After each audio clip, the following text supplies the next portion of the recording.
好，来继续政党的新闻来看，民众党的前发言人李友仪，顶一届选立委选无掉，就一直走基层经营，打算明年要阁选议员。但是煞伫咧昨宣布讲，要来退出掉民众党。资深的媒体人黄光芹来讲原因，讲因为李友仪长期遭受到党内的冷暴力。 再加上党主席黄国昌要扶持家己所布局的四大金体来参选，民众党的前秘书长谢立功就甲黄国昌来话话，讲唔通袂记哩老朋友，若民众党暂时无回应。希望可以心无旁骛，所以才会退出党务。 还有党职。前民众党发言人李友仪宣布退党，引发外界联想，敢是因为党内的派系斗争？冷暴力期间那么长，那这个潜台词是要告诉你什么？那我就跟你熬嘛。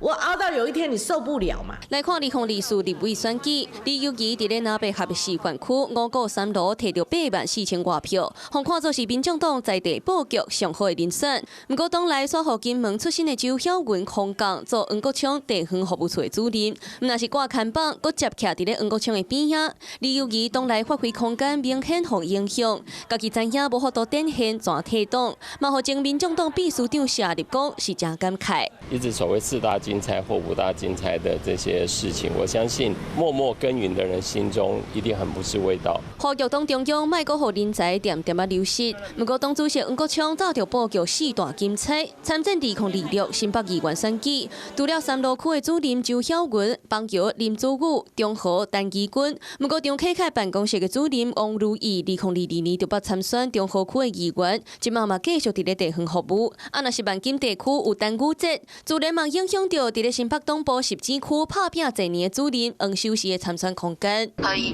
提名啊，因为说真的拖了也蛮长一段时间。像他有一些活动，像是有通知到你们也可以一起出席吗？他们那边是国商办公室的活动啦，那他顶多是通知新北市的那个执行长那边。就算当事人讲了真保守，不过地方早就对空降的人选表达不满，对这民众党暂时无回应。